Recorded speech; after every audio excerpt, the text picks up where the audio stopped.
Assalamualaikum warahmatullahi wabarakatuh. Hai semuanya, perkenalkan saya Wahyu Muhammad Ishak. Kalian semua bisa panggil saya Wahyu. Saya mahasiswa ilmu komunikasi Universitas Negeri Gorontalo. La yukhalifullahu nafsan illa usaha. Allah tidak akan membebani seseorang melainkan sesuai dengan kesanggupannya.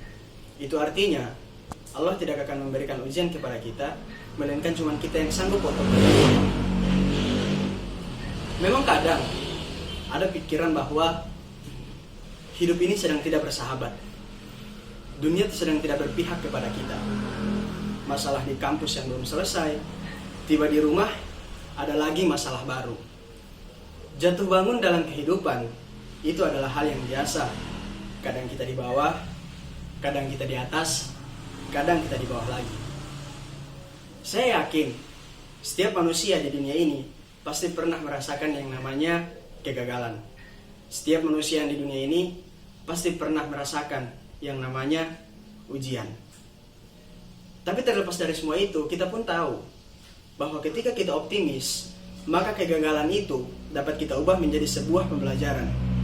Ketika kita optimis, maka yang namanya ujian itu dapat kita ubah menjadi sebuah pengalaman yang menguatkan. Tapi semua itu berbeda ketika kegagalan berhasil membawa kita jauh ke bawah. Ketika kegagalan membawa kita ke lembah kelam. Semua itu berbeda ketika kita mulai kehilangan segalanya. Semua yang sudah kita bangun selama ini hancur dengan seketika. Memang sangat tidak mudah untuk berada di titik terendah itu. Rasanya begitu menyakitkan, begitu menyedihkan, dan begitu memalukan. Memang tidak mudah, sangat-sangat tidak mudah, karena saya pun pernah mengalaminya. Tapi walaupun begitu, walaupun tidak mudah, saya ingin kita tetap berdiri dan hadapi. Jangan lari, jangan menghindar, jangan juga berdiam diri, apalagi sampai menyalahkan diri sendiri. Memang sangat tidak mudah untuk berada di titik terendah itu. Hadapilah dengan ketegaran, walau kita harus berjalan sendirian. Hadapilah dengan segenap hati, walau ketakutan seringkali menghantui. Hadapilah dengan penuh keyakinan, walau kadang kesedihan seringkali datang, bercampur dengan penyesalan. Saya ingin kita sadar, saya ingin kita semua sadar, bahwa titik terendah itu bukanlah titik terakhir kita. Titik terendah itu bukanlah titik di mana kita harus menyerah, tetapi yang terjadi adalah sebaliknya. Titik terendah itulah yang akan menjadi pijakan kita berdiri tegak mencapai kesuksesan.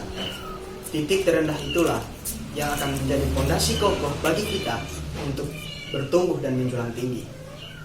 Hanya ada satu orang yang bisa membalikan keadaan, dan orang itu adalah diri kita. Hanya ada satu orang yang bisa mengubah kesedihan menjadi sebuah kemenangan, dan orang itu adalah kita. Hanya ada satu orang yang bisa mengubah dan mengakhiri cerita ini begitu indah, dan orang itu adalah kita. Walaupun kita masih sering kecewa, walaupun kita masih sering terluka, walau apa yang kita lakukan sekarang ini belum tentu ada hasilnya, tetapi kita harus tetap melakukannya. Kita harus tetap berusaha. Kenapa? Karena cuma kita yang mampu untuk melakukannya, cuma kita yang sanggup untuk melaluinya. Bukan orang lain, bukan orang tua kita, bukan sahabat kita, bukan saudara kita, melainkan cuma kita yang sanggup merubah segalanya. Jadi, marilah ubah cara pandang kita, ubah mindset kita, ubah kebiasaan kita, ubah perlakuan kita. Jangan pernah menganggap bahwa kita adalah yang paling menderita. Lihatlah di sekeliling kita, masih banyak yang masih mau berjuang seperti kita, bahkan mereka lebih terpuruk. Jika mereka saja masih mau berjuang dan bangkit, kenapa kita malah pasrah dan berdiam diri? Semakin cepat kita maju, semakin cepat kita bangkit, maka semakin cepat itulah kita bangkit dari kekalahan. Semakin cepat kita maju, semakin cepat kita berjuang, maka semakin cepat itulah kita bangkit dari keterpurukan. Ketika kita berada di titik terendah, maka jalan satu-satunya adalah naik ke atas. Jangan takut akan kehancuran, karena kehancuran akan membawa kita menuju kesempurnaan. Jangan takut akan kehancuran, karena kehancuran akan membawa kita menuju sebuah pembaharuan. sesuatu yang lebih baru, sesuatu yang lebih baik, asalkan kita yakin. Saya yakin kita bisa, saya yakin kita mampu. Karena tidak ada kata mustahil di dunia ini, tidak ada kata mustahil di dunia ini, melainkan kita terus berusaha sekuat tenaga. Saya Wahyu Muhammad Ishak. Wassalamualaikum warahmatullahi wabarakatuh.